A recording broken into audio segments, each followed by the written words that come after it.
Spring is here. That means it's time to get out and get on the road in my all-new 2023 Honda CR-V Hybrid. You heard right. The Honda CR-V is available in a hybrid model. I'm pretty excited about this. I've been waiting for the right time to make the switch to a hybrid, and I'm so glad I did. Not only am I greener, I can take on any terrain with the available real-time all-wheel drive and sport mode. Make a move to one of the most electrifying Honda vehicles yet. Find your CR-V Hybrid at your local Honda dealer today.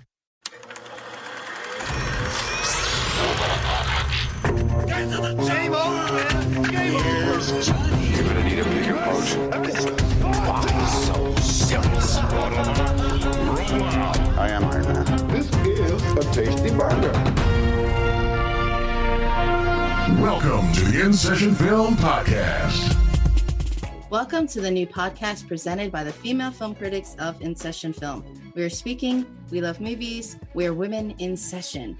Miss Zita Short of the 300 Passions podcast is here with me again. I'm Kristin Battestella at Therefore Review.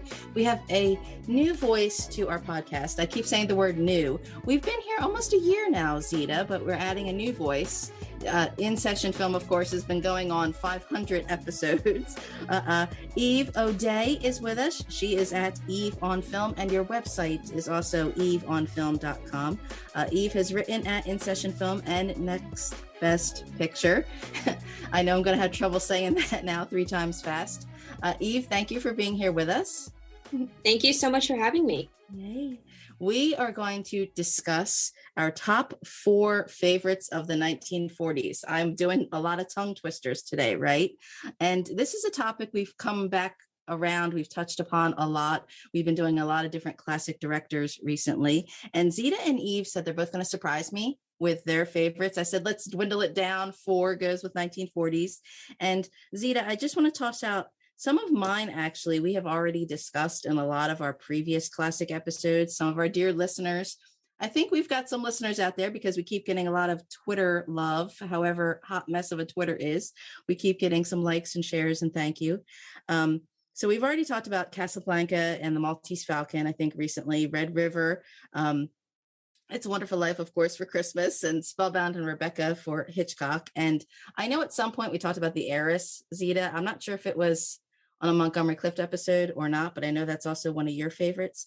So Eve, we're just going to throw you into the fire. Did you, you have chronological order of your favorites, or just however? I can do them in chronological order, but I just have to think for a second. Okay, I can start. So my first favorite film of the 1940s is Charlie Chaplin's The Great Dictator.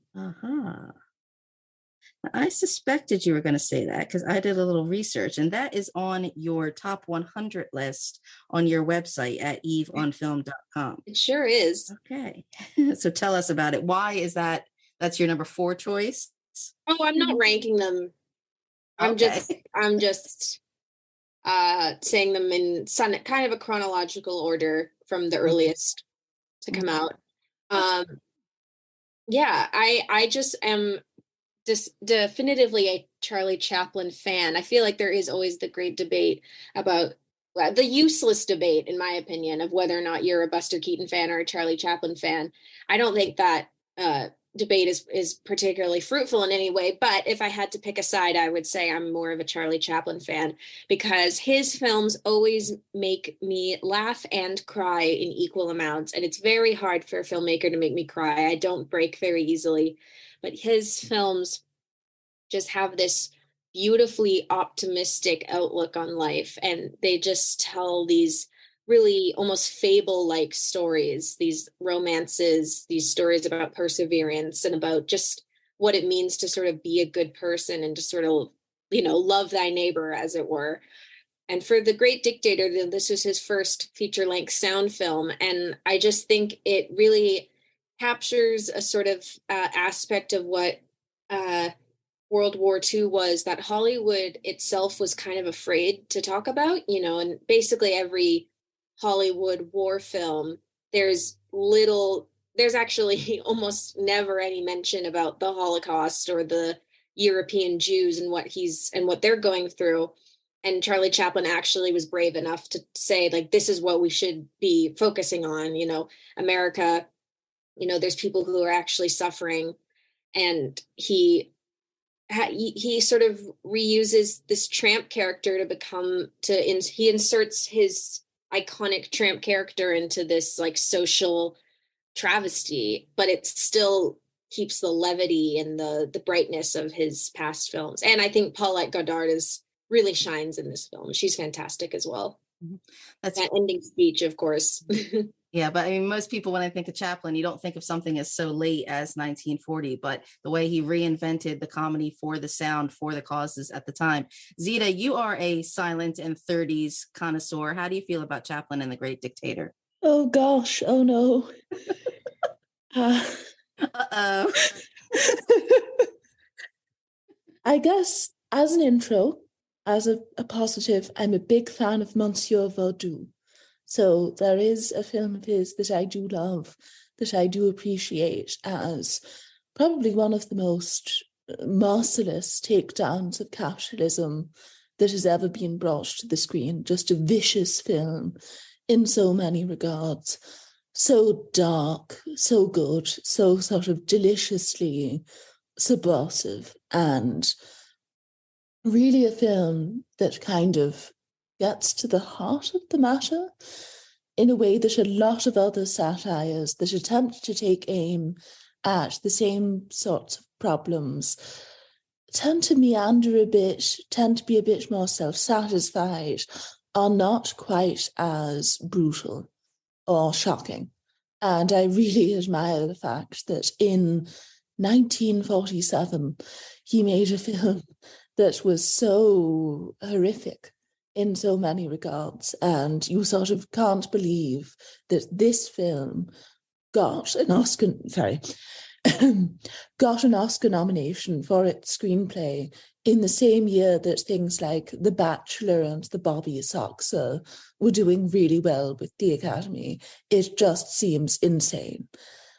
Having said that, and this is almost certainly a me problem, there is something in me that is violently repulsed by the sentimentality in a lot of his films. I just can't bear it in a lot of cases, and I find it really obnoxious and off-putting, and I dislike how didactic a lot of his films feel, even if it was important to spread those messages at the time.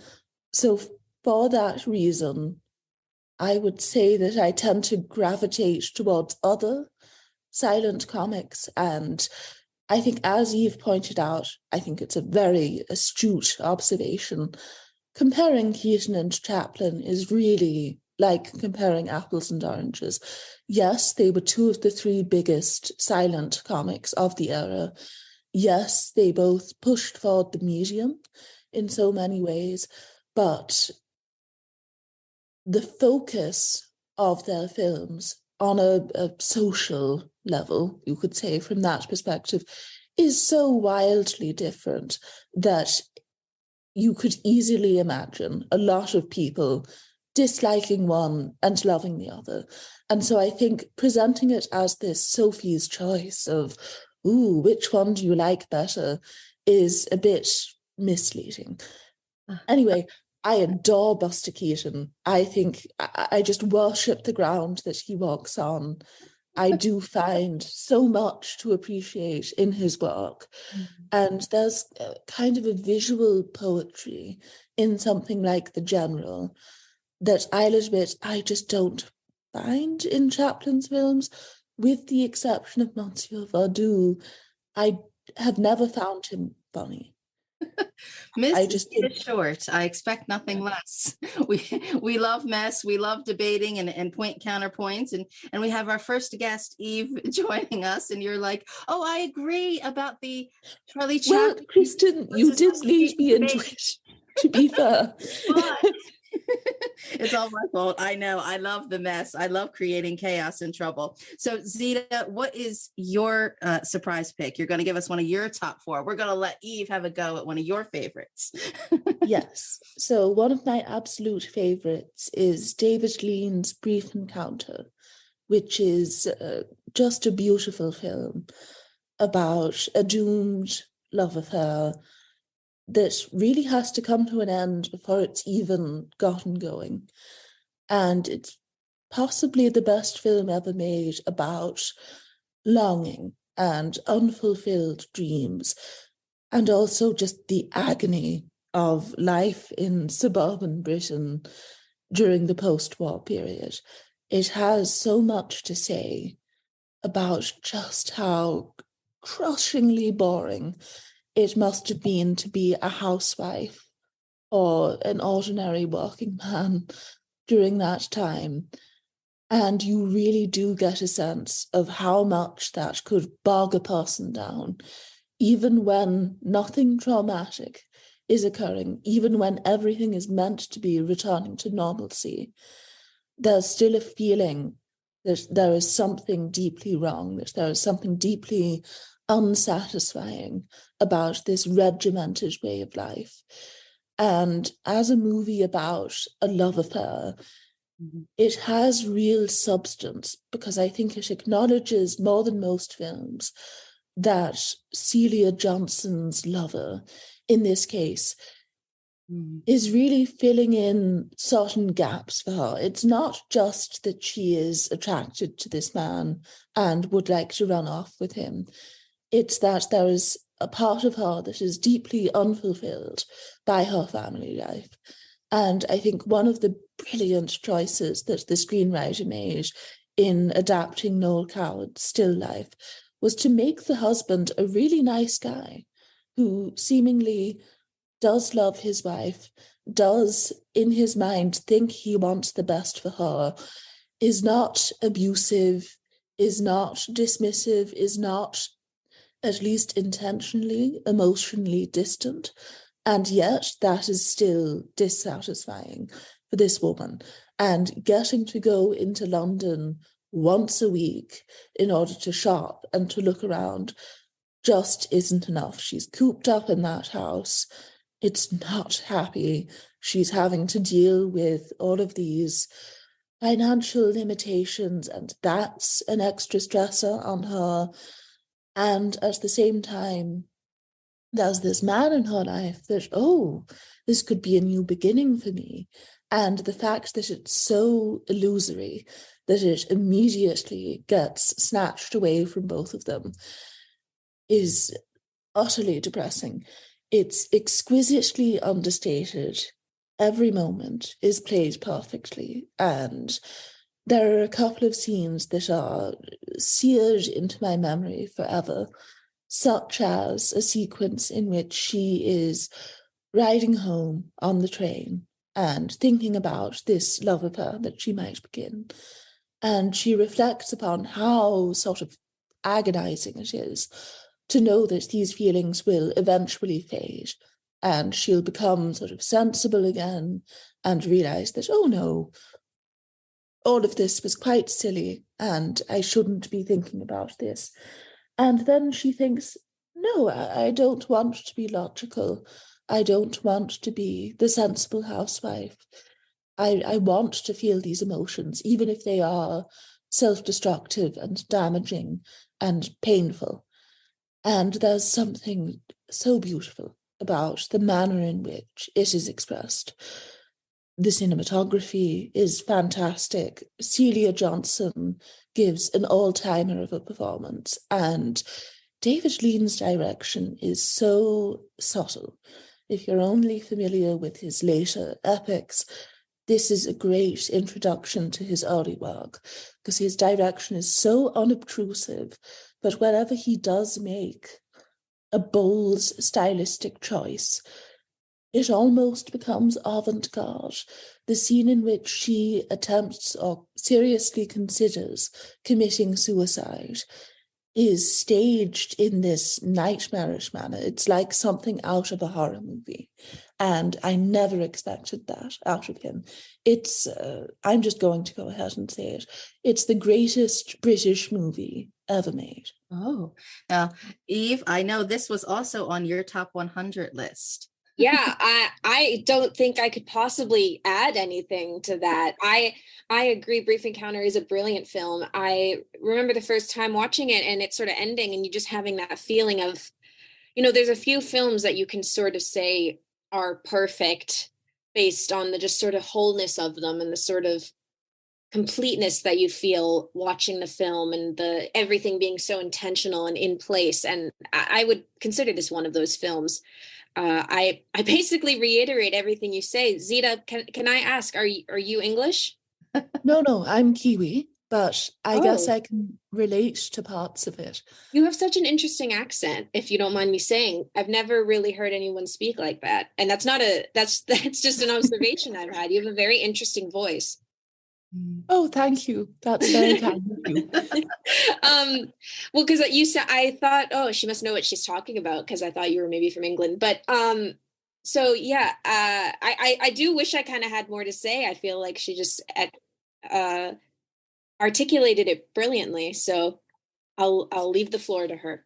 That's one of those films I feel like the war kind of colored the production and the post, even though the play is originally from a pre-World War II setting. It's just particularly in England with such the keep calm and carry on and the stiff upper lip. It's like, I think the film just encapsulates just such this love and just this, where do we go from here, kind of, that must have been happening in the society at the time. Best Years of Our Lives, I think, is probably would be like the American comparison about just the, I don't know, how do you go back to the life that you had previously, and where can you snatch these kind of moments where you can? Zita, is the Brief Encounter on your 300 Passions list? No, because it's a British production, right. and that list is for American. True. films. Where would you place it if you could place it? Probably Fast. That's fair. That's fair. Eve, now see, you girls threw me for a loop. You were just praising each other when I wanted to pit you against one another. Eve, tell us one of your favorites now. My next favorite is maybe a little off the beaten path from the last two we've been discussing, which are very, very European, very British even. My second pick is the Oxbow Incident, which is a very interesting Western film from, the 1940s, starring Henry Fonda as not the sort of perfect good guy that you would typically see him portray, but as a sort of, very complicated, more of an observer than anything. If you don't know, the film is about a posse in, I think it's Arizona, somewhere in the Southwest, that forms that falsely believes that three men have committed a murder, and they sort of develop a kangaroo court to try and convict them. And it's a very sort of small and contained story with a really charged performances from the cast, who are just sort of experiencing this paranoia. It's almost like a witch hunt happening. It's a short film. I don't even think it's 90 minutes long. And there's sort of something that happens at the end that really shakes the viewer awake and sort of brings you back into reality. And I was quite surprised, having seen that film. I'm sort of hot and cold on Westerns. I really like some, like Red River and High Noon, and what's the other one? My Darling Clementine. I like those films, and then some I'm less enthusiastic about. But I think the Oxbow Incident is sort of my kind of Western, where it just uses the American West as a setting, but has this really interesting, really philosophical, moral dilemma that you sort of, as an audience member, just have to sort of immerse yourself in. Yes, I remember the first time I saw it being so surprised and thinking, what year was this made? Because it just was the first Western that I saw that was just heavy. Even though it's so short, it is very straightforward, that there's, one thing to it. Are they going to lynch these people or not? But it was just, and it's funny that you said Red River and My Darling Clementine, because they're also dark, psychological type of Westerns, compared to what later comes along in the 50s with the whole big Americana, Shane, the black hats mean the bad guy. There's good guys and bad guys. I do not like Shane or The Searchers. I don't like either of those films. The Searchers. The Searchers is my favorite movie ever. That's you know what? I'm not gonna say you're wrong for that. I know people love that film, but I just I don't like it, I'm afraid. Zita's not a fan either. I know. But it's that. What I love about it is there is so many multifaceted social layers in that, and it's like, oh, John Wayne being serious for a change instead of just always the clear cut good guy, And yeah, Henry Fonda, it's like you expect he's the jolly good kind of guy, even though we had Grapes of Wrath before that. It was like America loved him, and then you get this heavy movie and you're like, whoa, okay. Zita, how do you feel about the Oxbow incident? Oh, it's terrific. I think it really embodies the best qualities of a short story. It's such a literary film, I feel, in just how detailed it is, and it really manages to lay out this debate in a really cinematic manner. I love the fact that even our good guys, the guys who are trying to be logical and reasonable, are flawed in so many ways. And even the final scene in which Henry Fonda is, in a sense, vindicated. And you would hope that all of the men calling for the lynching would feel guilt, leaves you with a lot of questions. And as a film that is certainly about race relations in many regards, you have Anthony Quinn as one of the men who gets lynched. I think it's very nuanced for a film from this period. There is definitely a tendency going back to these 40s and 50s movies that proclaim themselves to be anti-racist, to pretend that, oh, well, it's just a couple of bad eggs who are the racists, and the rest of us, we're fine. Oh, yes, we're casually racist, but that's different. And this movie really points out that, no, it is the masses of white people who want to exterminate all people who are not white and will find any excuse to do so and will immediately seize upon that if given the opportunity. And there's something so bleak about how hopeless it all is. And I think the length, in a way, really contributes to just how stark that conclusion is, because it kind of comes out of nowhere by the time Henry Fonda reads that letter, and then the movie is just over. And it's shocking. You do not get that comforting ending where he rides off into the hills and order has been restored in this town that he has visited. It's just kind of all there for you. And you have to do the work of picking it apart and determining what you think. It's a really challenging film in many ways. And the director, William A. Wellman, really contributes to the mood, I feel. He had such an art career making A Star is Born in 1937 and a lot of other sort of female-led vehicles from that period, but also working on a lot of John Wayne war films. Mm-hmm. And this movie has a really light touch for a Western that's dealing with such heavy themes. And I think that really helps matters. Mm-hmm. And then, final point, Henry Fonda, wow, in this film. I am a big fan of his. I think he's that rare actor who is able to represent virtue on screen without being a thudding bore. And in this film, as you've pointed out, there is so much nuance and texture there.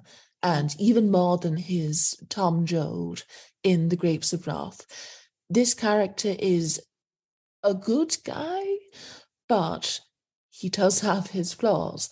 And I think Fonda really gets at that insecurity and that emotional distance, which tends to be a feature in a lot of his performances. It's almost as though he thinks he's better than other people. And I say this as praise. I think it gives a lot of these performances a really interesting edge, this slight air of superiority. And you can kind of get in some of these films why certain characters are not on his side, even though he does have the right ideas at the end of the day. You make a good point about the direction, though, because it allows the performance and the story to come through because everything is so lean. And I feel like this is more, you could say, even though this is such an early film, that this is more like what the American West really was. It was, manifest destiny across the board, racist to everybody, and compared to when you get, Bonanza in the 50s, singing cowboy type things. And then when we had that 90s resurgence in America briefly, when the Western came back, but things like Unforgiven and Dances with Wolves, where they had to be kind of long or dark and gritty in their cynicism, where it almost seemed like maybe they didn't trust that America would come back to a more realistic Western, that they had to lay it on with big names and just add more stuff to it. When you say, no, this, let your story stand, let your performances stand. And I really think maybe the only thing, I want to say Sergeant Rutledge, which doesn't come around till the 60s, is like the only film that I would say is maybe similarly comparable to the Oxbow incident. And it's like, in the same thing, that's a big color one, but it's presented in kind of flashback and who's telling what at the trial. Like you could pare it down, trust your storytelling. But I do love the Oxbow incident. Zita, did you have another favorite? Yes, and this was quite difficult to pare down. There were a lot of different options, but I suppose I'm going to settle on yet another British film made during the World War II period. And you have A Canterbury Tale, which is such an art film in so many ways. If you have never seen it, an important plot point in this film is that a man is going around in a small town putting glue in the hair of young women and preventing them from going out on dates. And then we discover that this man is one of our heroes. It's bizarre in so many ways. It's basically a plotless film. It meanders for 2 hours and it's perfect. There's really nothing like it. Michael Powell and Emmerich Pressburger, two of the great directors, worked on it together, and it has that Archer's touch. There's something exquisite about their effortless control of the tone and the pacing and the visual stylization. I've rarely seen a better use of black and white. And even as someone who wouldn't necessarily like to go to the English countryside in real life, this movie successfully romanticizes it and makes you think, wow, I would like to stand out there in the rain in the middle of this paddock somewhere in Canterbury. And that's kind of a difficult thing to do. And it's also interesting insofar as it is technically a war propaganda film, but it's so determinedly art that you don't really notice the message. It is ostensibly about how Americans and British people should be able to cooperate and work together, but that message is conveyed so subtly because there's so much other weird stuff going on the peripheries that you don't think, oh, this is a war propaganda film. They're really shoving this message down my throat. And it's so peculiar. I keep making that point, but I really feel that it is a film that has to be seen to be believed. And it's so unconventional. There are so few films like it. And I just remember seeing it at the Academy Cinema on a Wednesday afternoon, I think, and walking out absolutely floored. I had never seen anything else like it. And since then, I've tried to seek out all of the work produced by the directors, and they were on a roll in the 40s. You have The Thief of Baghdad, you have The Red Shoes, Black Narcissus, A Matter of Life and Death, I Know Where I'm Going, and The Life and Death of Colonel Blimp. They were just knocking it out of the park during this period. I have never heard of this film. When you said, I'm like, oh, okay, you mean the Canterbury Tales? I'm like, wait, no, you don't. Which anything that loosely bases itself on the Canterbury Tales is already going to be weird, because that whole Chaucer is kind of an all over the place kind of mess. Eve, are you familiar with this film? I sure am. Okay, good. I'm happy to say I'm a huge Michael Power and Remick Pressburger fan. This is not the last time they will be mentioned on this episode. And I agree. I do love this film. It's not my favorite of theirs, but it is very unique and very special. It does sort of offer a sort of unglamorous look that those two often presented. Those two are like the masters of fantasy and sort of grounded fantasy of real life. And they usually demonstrate that through color, but the black and white use of this film does have its own special sort of atmosphere and aura. Again, Zita gave an absolutely wonderful account of just what makes this film so special, so I won't go on too long. But yeah, I'm so glad this got mentioned. It is a lovely film. Because I know you also love Black Narcissus, A Matter of Life and Death, and The Red Shoes. I really do love all. I've recently bought a Criterion edition of The Life and Death of Colonel Blimp, just because, well, that's not on my top 4, but I would be happy to talk about that film, because that film is also very unique amongst the Powell and Pressburger filmography. It's quite long. I would say maybe a little bit too long for the story it tells, but it does sort of just pick you up and take you on this really sort of delicate journey of this one man's life. And there's one scene in particular that uses a musical cue by Mendelssohn that sort of shocked me. And I remember the first time I heard it, I was like, I need to buy a physical copy of this film. So that's another, I can go on to my next choice, which isn't Life and Death of Colonel Blimp, but I just wanted to give that a special shout out as well. That's fine. We said that when we started, like, could we dwindle it down to just a few? And I said, oh, I already have talked about my favorites of the podcast, but then I'm thinking of more as we're going on. And I'm like, wait, okay. And then getting more recommendations. That's why we're here for Classic Recs. What was your next one then, Eve? I'm honestly still thinking about it, which one I want to choose, because I was considering saying The Magnificent Ambersons, which is Orson Welles' follow-up to Citizen Kane. And in my humble opinion, I preferred The Magnificent Ambersons to Citizen Kane. It's sort of a story of a wealthy family in the late 19th century or early 20th century. And it has a sort of Oedipal Hamlet-esque story of a son at the center of this family drama and his sort of relationship with his mother, who's fallen in love with his uncle, I believe. And there's an aunt who sort of goes mad at one point, obviously echoing the sort of Ophelia character. I just think that film, even though that film has notably been sort of cut to bits as over the years, and the full version, I think, has yet to be seen by modern audiences, but it's a really compelling drama, and it's very well done, and it's lovely cinematography. So I can put that as my third pick, and then for my fourth, I might do a sort of compilation, if that's all right. That's fine.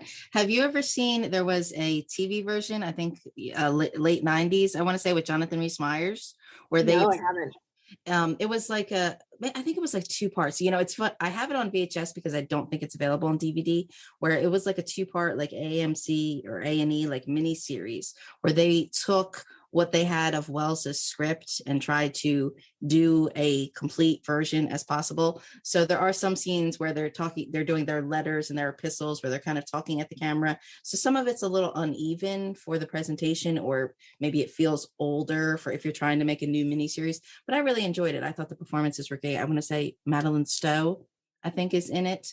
So, but again, I don't even know if it's available, just like, yeah. The women in this version of the film are particularly, I think, the standouts. You have Agnes Moorehead, who's just insane, but like in the best way possible. She's really giving it her all. A young Anne Baxter, pre All About Eve, and Dolores Costello, who, is obviously known for her silent work. She sort of plays the mother in this film, and she's just such a delight to watch on screen. She's very beautiful, and she sort of has this like ethereal quality to her that, is very compelling, and it makes sense why people like to look at her so much back in the 1920s. Zita, I don't think we've had an Orson Welles conversation yet, have we? No, I'm really glad to hear someone highlight one of his later period films. Well, it's not that late. It was the one that came out after Citizen Kane, immediately afterwards. But there is a tendency, and I think less and less so in film studies, but to present his life as this horrific tragedy. Oh, he made the greatest film ever made at the age of 26. And then after that, he just couldn't get it together and couldn't make enough compromises to get along with the studio system and put out good films. And I think if you actually watch his later work, you think, oh, wow, some of these are also some of the greatest films ever made. Even when he was working on a shoestring budget, he really knew how to put across some of the most beautiful images ever presented on screen. And I know that there's a tendency to talk about Touch of Evil and Chimes of Midnight, and The Magnificent Ambersons is kind of remembered as the most tragic of all of the compromised products because it was cut to pieces, and it is really a shame that we'll never get to see his full vision on screen. But I would agree that Dolores Costello really makes a big impression in the film, and I was only really aware of her from her work in The Silence, which was unfortunately limited. She didn't work as much as other stars from that period, but I think that the performance is given a fascinating metatextual quality when you think of her marriage to John Barrymore and the decline of that relationship. And I think she, perhaps better than most actresses, really understood what it was like to be thrown into this really untenable family situation and to have to deal with that amount of conflict in your day-to-day life. Now I have to think back because I wrote about Orson Welles' Shakespeare at InSession Film, and now I don't remember which ones they were. If it was his Macbeth and his Othello and his Chimes at Midnight, it might have been all three. But because sometimes you look at them and you're like, oh, wow, blackface, not the right choice. Then when you see his Falstaff, it's so well done and so beautiful. And speaking of people who had messy relationships, the lady from Shanghai, how do you feel about that one? I don't mind. I don't love it. Yeah, it's sexy and it's alluring, but it's not one of his best. And his attempt at an Irish accent is just pitiful. But we're gonna have to do another episode of disappointing films from the 40s. Yeah. Zita, did we have your next choice? Yes, we do. And so this one, I had to think it over for a while because, again, there was a lot of competition, but I ended up settling on Possessed, the Joan Crawford vehicle from 1947, not to be confused with the other Joan Crawford vehicle titled Possessed from 1931. In this one, she plays a woman slowly going out of her mind. It's kind of a film noir, kind of a woman's picture, kind of a relationship drama, a very odd mashup of genres. And I really think that the key to understanding the film is Joan Crawford, who is just angrier than 99% of actresses on screen, is really believable as someone who might commit murder. And she's fantastic in this. It is just an outrageously stylized performance. Seems like something that could have appeared in a German expressionist film from the 20s. And you really see her background in The Silence come through here. Everybody knows about that scene in Sudden Fear where she discovers that her husband is having an affair. And we watch her face slowly turn from joy into despair, into fear, into utter horror, into, oh God, I have to protect myself. And in this film, you get so many scenes like that, where her eyes are really doing everything. And you could say that the plot is fairly ridiculous, but the actors and the direction really redeem it.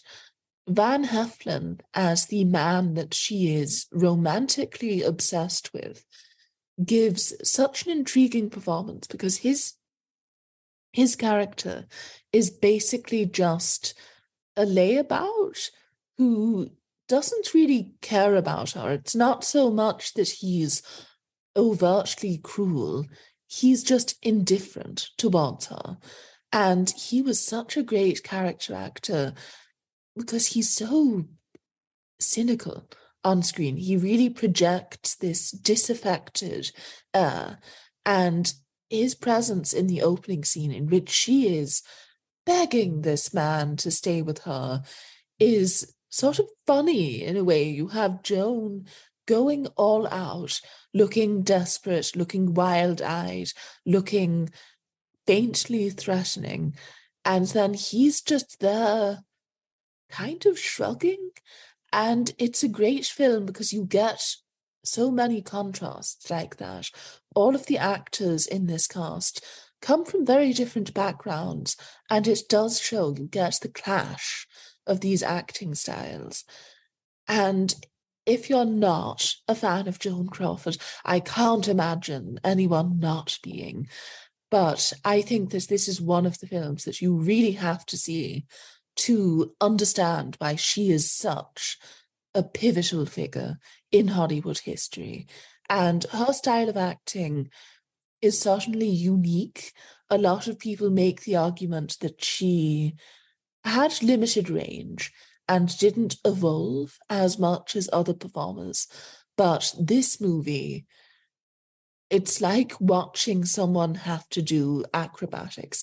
She has to do an expressionist style of acting.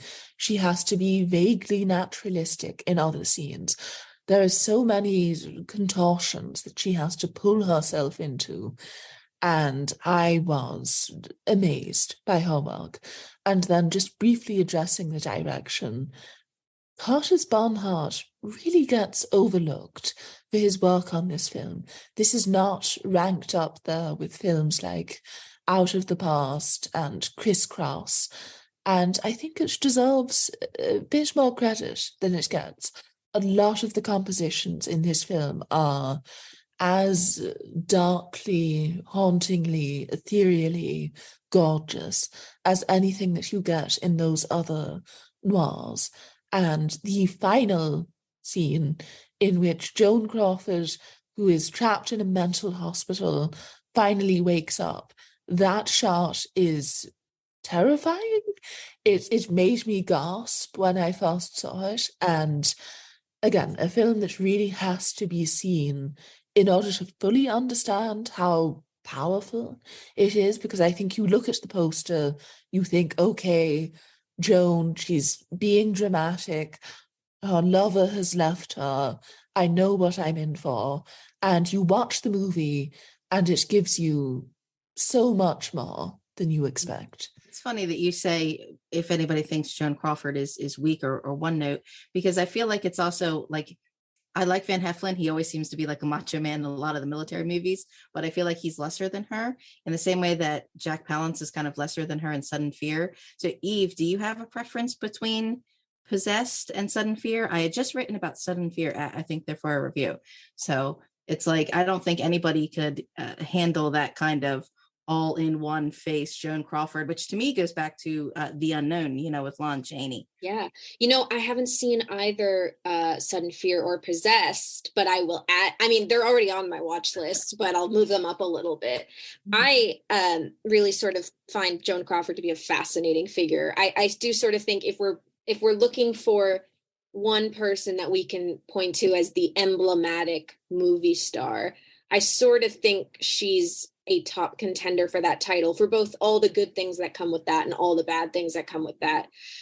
I actually, The Unknown, that's a good example of her early stuff, when that and Our Dancing Daughters, when she's just, sorry, there's a plane flying over my apartment. I don't know if you can hear it.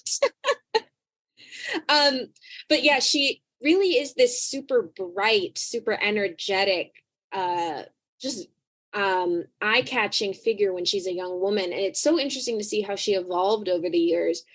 A lot of that has to do with the way that I think she interfered with her physical appearance. There, she became very sort of stiff and angular. And I'm not saying that that necessarily interfered with her acting, but it just sort of changed how she presented herself and how I think other people saw her, that sort of allowed herself to eventually become this parody-worthy figure because she's so recognizable. My favorite performance of hers actually is in one of my all-time favorite films, of one that not a lot of people outside of big Hollywood fans have seen, is Grand Hotel from 1932. I have a very strong relationship to that film, which, you know, I didn't really expect to care for when I first popped it in the DVD player. And I was so delighted and surprised by how compelling it was and how modern the story felt and how authentic all these characters were. And she's absolutely a standout in that. She's this sort of very sexually liberated, but very multidimensional character. She sort of plays against the overdramatic performance of Greta Garbo, but she does a fantastic job in that film. I think the whole cast in that film is brilliant. So that's sort of my relationship to Joan Crawford, but I will definitely add these films to my watch list. Because we had our Charlie Chaplin, Buster Keaton. That's a whole other episode unto itself. But now we could have a Joan Crawford, Betty Davis debate. Oh, no. I don't even want to get into that. No, because I did write about the little foxes at In Session Film, because it's so funny because, you know, a lot of times I keep thinking of classics that pop in my head. Like I said, okay, we'll try and narrow it down to our favorites of the 1940s. And now I don't even know what number we're on anymore, if we've said all our pieces or not. And then there are a couple things that I kept thinking of that were 51 or 52, a couple things that were 38 or 39. And then I was like, oh yeah, I read about the little foxes. That was 1941. And I'm like, no, okay, but we've been doing our Joan Crawford love. You know, I have to say one that I feel like is a little unloved now is Samson and Delilah, which I remember reading a statistic about it being like the top grossing movie or something of 1949, but yet it just seems so lost in the shuffle now when we get to all these other big biblical epics, I suppose.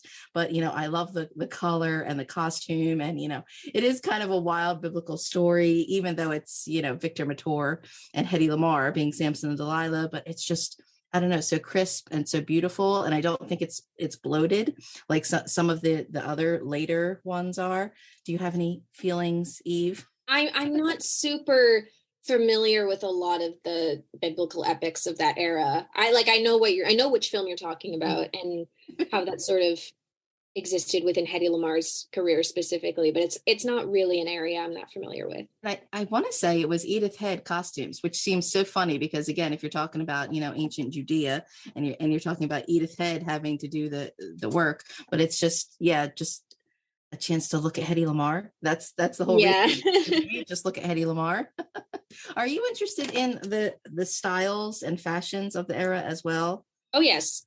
Because I know our Amy Thomason, who also is part of our Women in Session, she says that she loves that I sew. And I see a lot of people who are now into going back to like retro clothing and styles of the 40s. And in some ways, I think, I don't know why we ever left that era. Why did we leave fedoras? You know, they look so wonderful. You know, a hat's not a hat, so it's tilted. The outfit I wore today in Los Angeles was inspired kind of by Audrey Hepburn and Roman Holiday. So I definitely appreciate the styles from these films. Okay, good.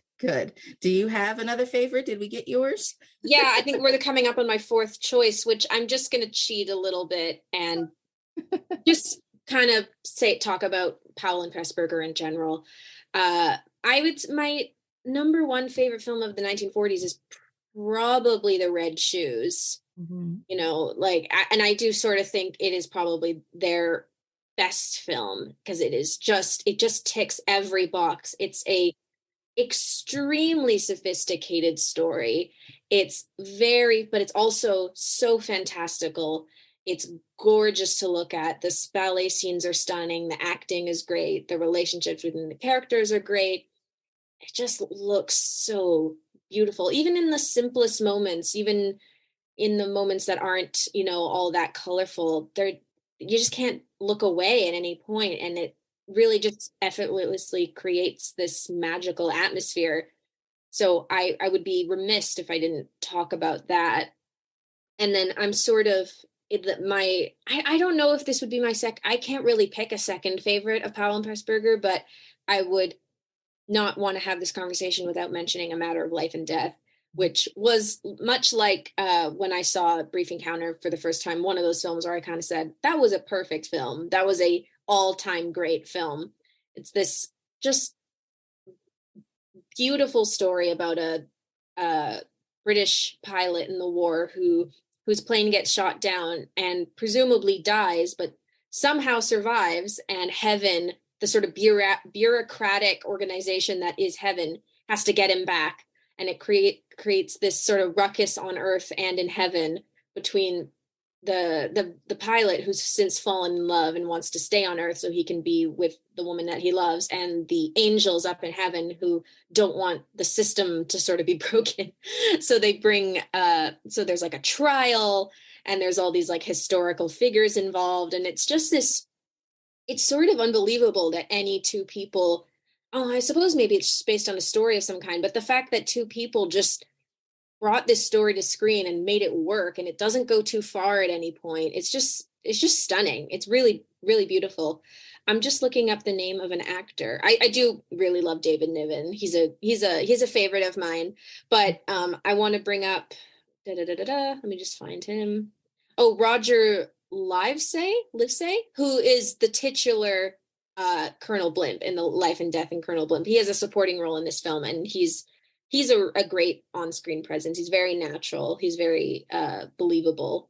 So just two films from Powell and Pressburger that I want to highlight. And, of course, Black Narcissus as well. And there's a lot, they have more films that I haven't seen yet that I want to. The I Know Where I'm Going. I know that's one that I need to watch. So I'm never not looking forward to watching one of their films.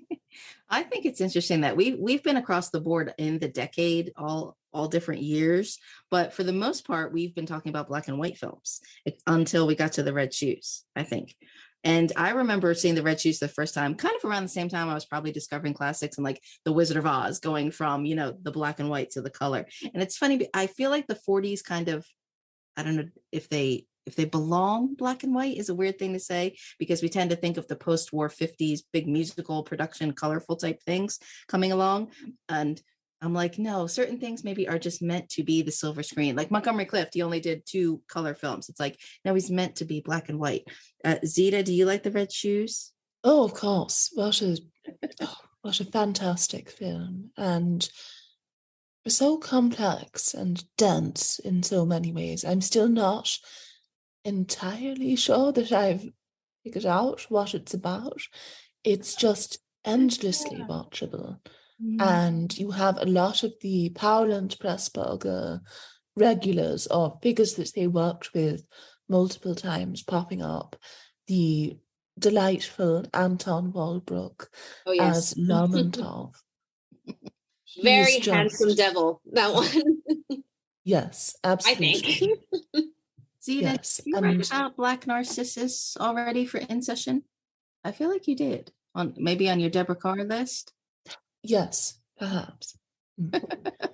We can't remember that far back. Again, I'm like, I know we talked about Red River at some point, because Howard Hawks, Montgomery Clift, and I'm like, I don't care when we repeat stuff or if the same great classics kind of keep coming up in the conversations, because to me, that's like, no, that's worth the recommendations. These are the films you have to see. Did we have your 4th choice, Zita? Did we narrow it down? So, gosh, we've arrived here, and again, this was so hard to do. So I'll briefly mention the film that I chose not to select, which was How Green Was My Valley, a film that probably makes me cry more than any other film. That final scene in which he is describing how he will always remember his father and he's devastated by his death. But it's also such a complex, moving film because so much of it is about realizing that your parents are human and understanding their flaws and loving them for it, and being able to take on the perspective of those individuals who might not have agreed with your father, who you worshipped and looked up to all your life. And it's just exquisite. It's marvelous. I love it more than most films. But the film that I've actually selected is Sullivan's Travels, the classic Preston Sturges screwball comedy, a movie that's really about movie making in so many ways, has so much to say about the purpose of cinema. And for a movie that is so engaged in the discourse, you could say, to use modern parlance, it's so much fun. Even when you have Joel McRae making a fool out of himself and Preston Sturges essentially using other characters as mouthpieces to express his beliefs, the movie never lags. And Veronica Lake, who is one of those indelible screen presences, you wouldn't point to her as the world's finest actress, but in doing what she does, in being impossibly charming on screen and sort of irresistible in her way, she's perfection. And she and Joel McRae together seem like an unlikely pairing. I believe they did not get along on a personal level, but they're a perfect screwball team. They bounce off of one another perfectly. And the fact that she is this romanticized creation, the fact that she's this fantasy, the fact that a woman like this could not really exist, is just wonderful. It's one of those things that you can only really get out of this genre. And a lot of people point to this as one of the ones that has depth. I think that's a bit reductive, because I think you look at most of the classic screwball comedies from this period and they really do have a lot to say. But I can understand why this has become such a touchstone for so many filmmakers as an example of a movie that really lays out the director's ethos and really helps to explain his ideas about filmmaking. And so if you're one of those people who really gets off on films that are a reflection upon movie making itself, I do not see how you could not fall in love with this movie. And it's so funny. It is hysterically funny. I laugh nonstop throughout. I was having a senior moment and trying to picture which Veronica Lake movie it is on the screen in LA Confidential, because they're playing at that within a movie kind of wink, so yes, Kismet. I don't care. I love I Married a Witch. I'm sorry. It's just so fun. Eve, are you a screwball Veronica Lake connoisseur? Oh dear. Well, I think we've finally gone full circle to Zita not particularly liking my first choice. I have yet to sort of get in the rhythm of Preston Sturges, and unfortunately, there's that plane again. Sorry for all the interruptions. And unfortunately, Sullivan's Travels, which if I remember correctly, I enjoyed the first sort of maybe act of, but as the film progressed, I just found myself becoming less interested in the subject matter. I don't mind screwball. I think it depends. I'm a big fan of Carole Lombard. She is one of my all-time favorites from this period. I love her and Friedrich March in Nothing Sacred, the Katharine Hepburn films of the early 1940s, His Girl Friday.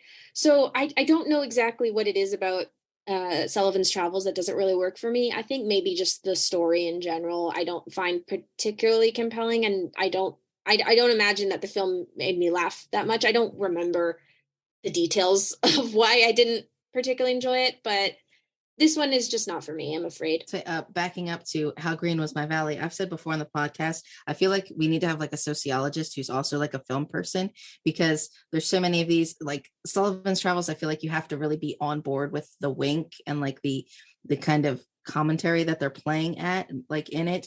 And you have How Green Was My Valley is like 41, and there's of course this window of Europe was already in the war and America wasn't. So you have some of these films like Mrs. Miniver, you know, that you have England basically being like, please come help us. I like Mrs. Miniver. Yes, I don't see it as a fan, because I think we've had a discussion about Greer Garson versus Deborah Carr previously. Oh, Deborah Carr, no doubt, but I do like Mrs. Miniver. I like that film more than I expected to like it, but you know. Yeah.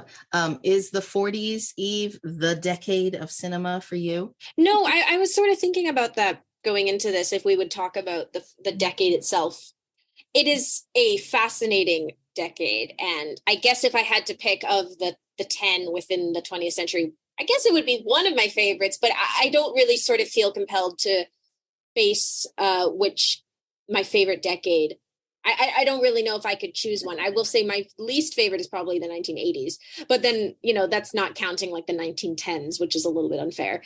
The 80s sort of mainstream cinema is really my blind spot. The 1940s, no, I mean, I could go on about all these other films that I love. I could, let me see. I could just rattle off a couple if I go on my letterbox really quick. What is I do sort of.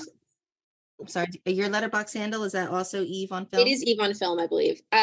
Just saying, like you're saying, like we need to have a sociologist on. I do wonder sort of if Zita and I, you know, we can be compared by the fact that I like The Great Dictator and she likes Sullivan's Travels, and sort of what that style of comedy says about us. I don't really even know what it is about The Great Dictator. I think, you know, frankly, Chaplin's sentimentality works on me.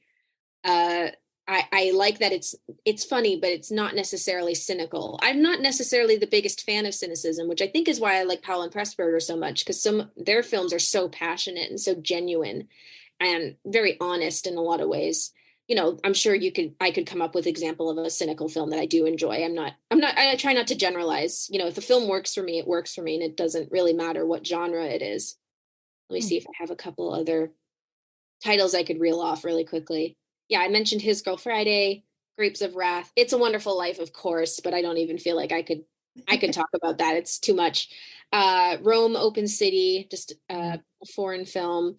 The La Belle et la Bête, the Jacques Cocteau film. Rope. Is Strangers on a Train, is that 50s or 40s? I think. It's early 50s, so never mind. But that's one of my favorite Hitchcock films. Yeah. Leave Her to Heaven, which is sort of like a most emblematic film of crazy, beautiful woman in Technicolor. Like, what else could you ask for? It's sort of a great idea for a film. But yeah, we will have to have you back on for a Hitchcock debate, because we discussed the Hitchcock, and Erica Richards loves Rope. But Zita, if I recall, I don't think you were a fan. Oh God, we're getting into Hitchcock again. we don't have to. I'm also hot and cold about Hitchcock. I like some and don't like others. Because again, tops of the 40s, I immediately was like, well, Rebecca, you know, I adore Rebecca. And Rebecca and the Heiress, I suppose, if I were picking something from the 40s, because I guess I could see how Red River is a Western. Not everybody would be interested in that. But to me, Rebecca and the Heiress are kind of if you're interested in classic film, outside of throwing Casablanca and Citizen Kane in people's face, like this is what classic cinema is about. And Zita, I know somewhere on all our list of topics, it just keeps getting longer and longer and longer. I know you said we wanted to debate what is the greatest decade of cinema. And for some reason, I thought that you would say the 1940s, even though I know you love the 30s. I just thought the 40s just seems to, I don't know, be a complete decade to have it all. There seems to be like a lot more progressive things in there. There's a lot more surprises, and there's, I don't know, great silver screen stars. Oh, I do love the 40s. It is one of my favorite decades. I am a 30s person through and through. I know that you shouldn't be that absolutist, but I kind of am. I just know that the 30s gives me what I want. You have the screwball comedies, you have Claudette Colbert, you have 75-minute long films that are invariably great. I'm just obsessed with that era of filmmaking. But the 40s are fantastic, and I thought I would rattle off some of the ones that didn't quite make the cut. So you have Out of the Past, Letter from an Unknown Woman, Gilda, Portrait of Jenny, The Raven, The Shop Around the Corner, The Red Shoes, The Maltese Falcon, The More the Merrier, The Third Man, Citizen Kane, Mildred Pierce, The Heiress, How Green Was My Valley, of course, To Each His Own, The Lady Eve, and I Know Where I'm Going. Zita's like, well, I love the 30s. The 30s have my favorite things. Here's a dozen more movies from the 40s that I love. I'm like, wait, I can only make so many notes. Wait. I think if I had to pick a decade, and this could change with the next film that I watch, but I think I tend to lean towards the 1950s, and not really for the sort of stereotypical way that we think of the 1950s with the musicals and the biblical epics and the big westerns, but there's a lot of international cinema from this era, and a lot of sort of really interesting things done. I know we're not spending time talking about the 1950s, but if I had to answer that question, I think I could make that. I think I could make that argument. And we've also obviously stayed Western things here, talking more about American or British cinema. Do either of you have a foreign favorite of the 1940s? I really like Rome Open City, which I briefly mentioned. Mm-hmm. I would like to personally get more into the early films of Akira Kurosawa, who I know, of course, made films in the 1940s. So I'm sure if I watched some of his, because he's maybe the greatest filmmaker ever. So yeah, I'm always thinking of how much more I have to watch. There's always more. Which is both exciting and daunting. Zita, did you have any foreign picks? Yes, I one of the ones that I listed as one that just missed the cut was The Raven, or I cannot speak French, but Le Corbeau. I don't know how it's correctly pronounced, but that one is fascinating as a political allegory. So much of it is about the French resistance and collaborators, and the question of how much guilt French collaborators should have to feel, how much responsibility they take on, and also how to rebuild a society full of people who have had to compromise their morals for years. And how do you trust someone who was willing to betray you just a few months ago? And so it's really an intriguing document of that period. And it's an early Henri Georges Clouzot film, and he went on to make movies like Diabolique and The Wages of Fear and The Truth and Jenny Lamar. So clearly you're in safe hands with him. And then one note, Bitter Rice from 1949, probably my favorite Italian neo-realist film. And I'm not really sure what that says about me, because a lot of fans of that specific movement note that this is sort of a compromised neo-realist picture in many ways, because it places so much emphasis on the sex appeal of the stars, and it does have a more conventional melodramatic narrative. But I'm a big fan of it. You have beautiful cinematography. Silvana Mangano became a star after appearing in this film, and you can tell why. She is fabulous. And so I immediately fell in love with that one. And even as someone who isn't the biggest neo-realist fan, I appreciate these films, but I tend to admire them more than I love them. And Bitter Rice is one that immediately grabbed me. No, I watched. Oh, I was just going to say, I watched Bitter Rice probably under the worst circumstance you can watch a film, which is in like a class. I watched it in an Italian neo-realist class, so I can't say I really remember it that highly, but I do want to revisit it. It's just one of those films that I sort of half watched and think I need to watch that again. And the Raven that you mentioned, I realized that that film is actually on my IMDb watch list. So I clearly have heard of it before, but I will again move that up a little bit. And I have to say, I can't believe none of us mentioned Bicycle Thieves. I almost forgot about it. And I just remembered it. And I was like, oh, that's a fantastic film. I'm just amazed so many movies were made in the 40s alone. I mean, even in Europe, when you think about these Italian, French, and British films.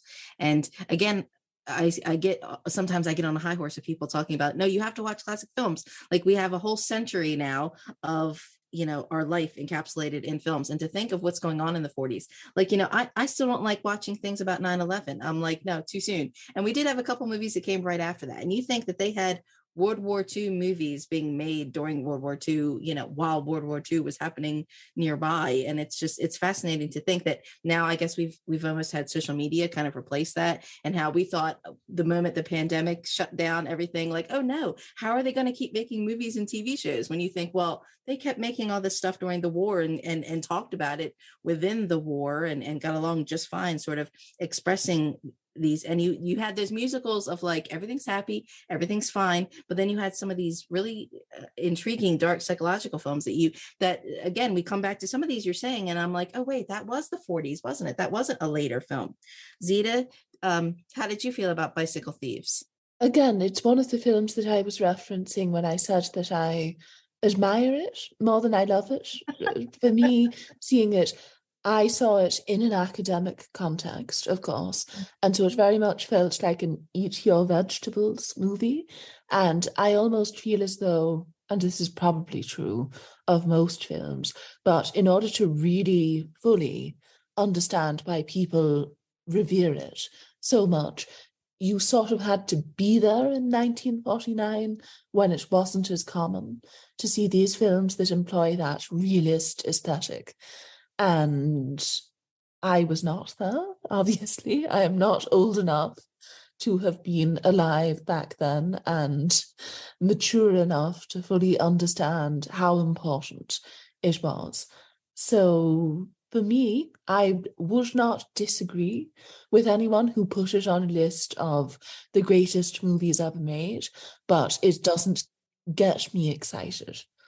Eve, you mentioned your academia. You also have been in school for film materials? Yes, I have a BA in film studies, and I'm currently doing a master's in film preservation. Mm-hmm. What is the state of film preservation? Those old TCM things used to talk about how half the films made before 1930 no longer exist. That is true. I will say that the sort of effort to save those films, though, is, I would say, as strong as it ever has been. And the technology that continues to evolve to preserve these films for their longevity is reassuring, I would say. Good, because we've debated back and forth previously on the podcast about, like, I am a collector of the physical media. Like I said, I still love VHS because some things never get released. And I feel like outside of some of the big names that we have mentioned here today, some of these films are probably really obscure and inaccessible to a lot of people, which is not fair.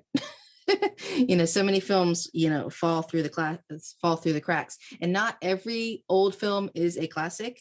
But to me, it's even the bad films from the era are worth seeing. There is something to them. Do you have any 40s films that you really dislike? Oh, I'm trying to think, because I don't typically like keep lists of films I don't like. I mean, I would say there's some that I'm just not I would say there's, of course there's some I'm not a fan of. I think I typically dislike more current films because I'm sort of, especially because now when I am often seeing them to go on a podcast and talk about them, if I don't like a film, I actually have to talk about why I don't like it, whereas sometimes I just watch it. Especially, if it's an old film from the 40s and I don't like it, it's hard for me to say that was a bad film, and it's more, that was a document of history that for one reason or another I didn't vibe with. Let me think about that for a moment. If Zita Okay. wants to go, she has a couple in mind. I had written about it at In Session Film, I think, and it was another one that I thought, oh no, we already talked about. Because Gentleman's Agreement I love, but I know Zita is not a fan of Gregory Peck. Oh, Zita, but I know your Portrait of Jenny recommendation there for Jennifer Jones lover. Yes, I adore Jennifer Jones. Anyone who has followed me on Twitter is probably sick of hearing me talk about how fabulous she is, but most of her films receive at least 4-star ratings from me just because she's in them. So she makes anything worth watching. We know my Mike from Neighbors bias. And it's also interesting, we honed in on a lot of the Powell and Pressburger and John Ford, and we talked about Lord, I'm having a moment. The previous podcast we just did that John Huston. There we go. I'm sorry. Had a senior moment. I apologize. okay, wait a minute. You've just reminded me of some films I don't particularly like when you said John Huston. Go ahead. Yeah, I mean, his classics, unfortunately, like Maltese Falcon, just doesn't do it for me. I find it to be a little grating at times. I'm trying to think of like what other films of his. I mean, African Queen, I know that's 1950s, but I don't really see anything particularly special in his filmmaking style. I really like him in Chinatown when he's an actor. So I wonder if maybe he had made that the focus of his life rather than his directing. Maybe would have been a little bit better. I know he didn't direct this. I don't particularly like The Big Sleep. I know that's a very stylish, very important film, but to me, it is too convoluted for me to enjoy. I get too caught up in the story and I just kind of lose interest, unfortunately. Because I think if people do think of 40s movies, they do tend to say, Bogart, or what was Hitchcock making, or Gregory Peck. I Love Montgomery Clift. I feel like maybe maybe John Ford, maybe people think of later. I don't know. Because we said a lot of Powell and Pressburger films. I'm getting tongue twisted again. But I wonder if people hone in on a specific silver screen star, or like Zita, you asked me before, who are my favorite actresses of the era? And I didn't really have very many. Ingrid Bergman, maybe, I guess, would be the big one of the 40s. Zita? Right, and you know how I feel about Ingrid Bergman. So, oh wow, no, I do not dislike her. I am merely indifferent to her, and right, fair enough. I sort of get confused when she's listed as the premier actress of this period.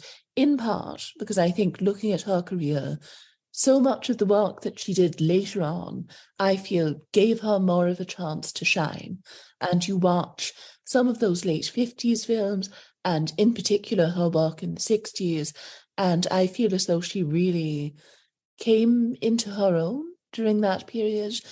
Whereas her 40s Hollywood films, I've always felt, keep forcing her to be something that she's not. They want her to be this adorable Swedish ingenue who's pure as the driven snow. And one, I don't think she's very believable in those roles. And two, the qualities that make Bergman interesting are that she is sexy and that she does seem a bit more fiery than your average actress. And so I just feel as though they really try to dull her down for these Hollywood movies, and you see The Bells of St. Mary's and you think, well, this role is doing nothing for this actress. Nobody said Gaslight as one of their favorites. Gasp. Yeah. I was just take or leave it. And they had a plot of like the evil minister's gaslighting his new wife, and I'm like, Gaslight, yes. I know that people don't like this actor as much because of his sort of overt sentiment, his typically sentimental roles. I love James Stewart. I can't help it. I love him. My family, he's a beloved figure in my household just because of It's a Wonderful Life. But really everything he does, he just has that gravitas, that sort of, that star quality. I think he's so unique. He's so compelling as a hero. He's really a hero. It's hard to ever see him as a villain in anything, but you just trust him. in whatever role he does. That's another one that I had to look up. Was it the 40s? It's not. Harvey. I love Harvey. Oh, Harvey's such an interesting film. I had it on VHS. It was one of those I just absolutely adored. I mean, I'm sorry, I can't believe that film has not been reestablished now as like a representation of like of homosexuality. That's how I read that film. That's what I think. I think that's why all the people want him put away and why they think there's something wrong with him. And then eventually, you know, they come around because, you know, he has this special friend that's presumably a man. And that's how I read that film. But I kind of looked up. Yeah. Oh, is that metaphor obvious to anyone else? And it wasn't, apparently. I wrote about it for In Session Film, and I don't like the phrase unpack, but I feel like there are so many like layers to assess in the film because he's carrying the performance effectively of two people. I mean, he's always got the other hat and the other coat, you know.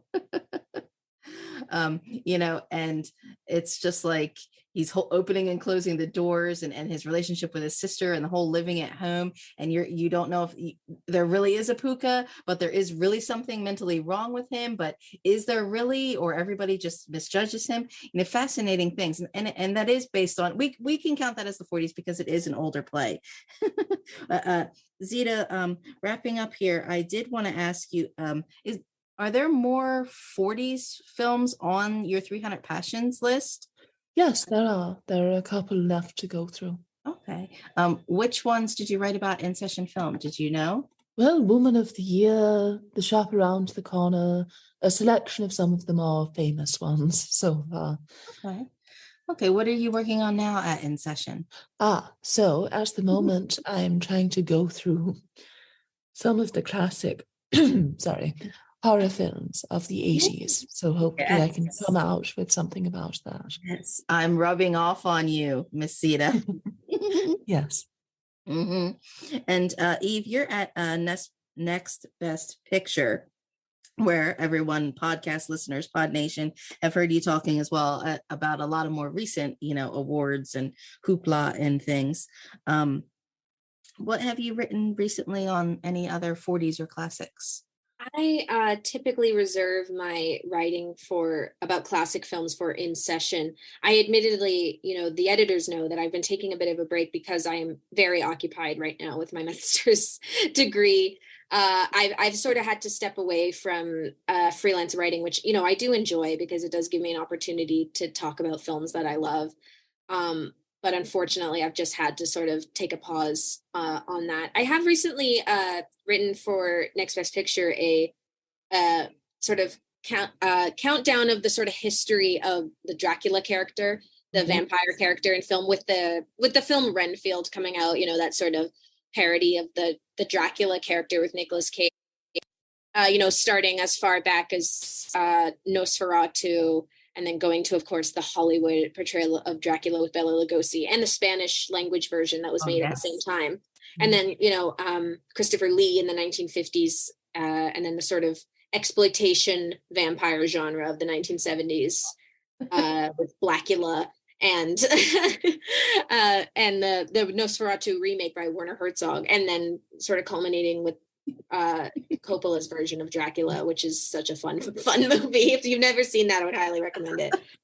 And then, you know, the Twilight series, which has its own sort of you know, it has its place within pop culture, especially for me as a Gen Z. That film, I can't pretend that it doesn't exist. I was gonna say you're my new best friend until you mentioned Twilight.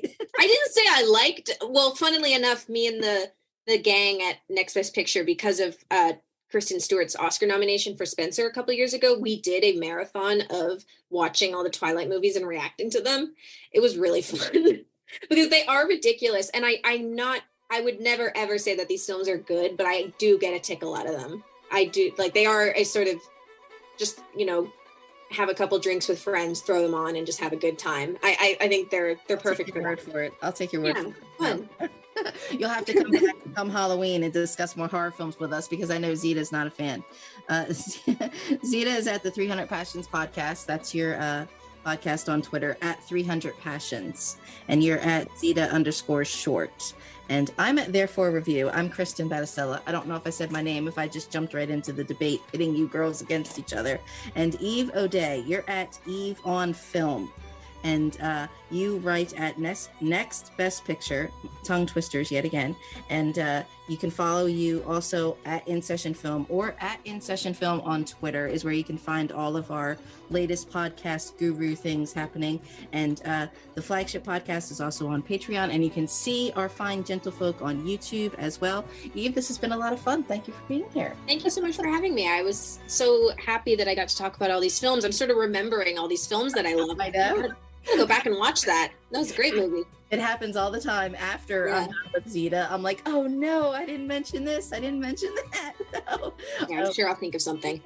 Zita, yes, thank you for being here as always, ladies. Yes, and thank you for our dear listeners, whoever you are out there in the ether.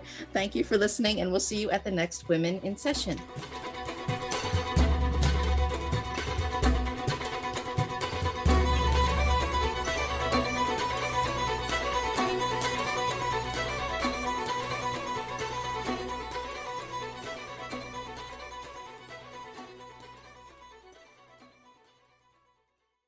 Spring is here. That means it's time to get out and get on the road in my all-new 2023 Honda CR-V Hybrid. You heard right. The Honda CR-V is available in a hybrid model. I'm pretty excited about this. I've been waiting for the right time to make the switch to a hybrid, and I'm so glad I did. Not only am I greener, I can take on any terrain with the available real-time all-wheel drive and sport mode. Make a move to one of the most electrifying Honda vehicles yet. Find your CR-V Hybrid at your local Honda dealer today.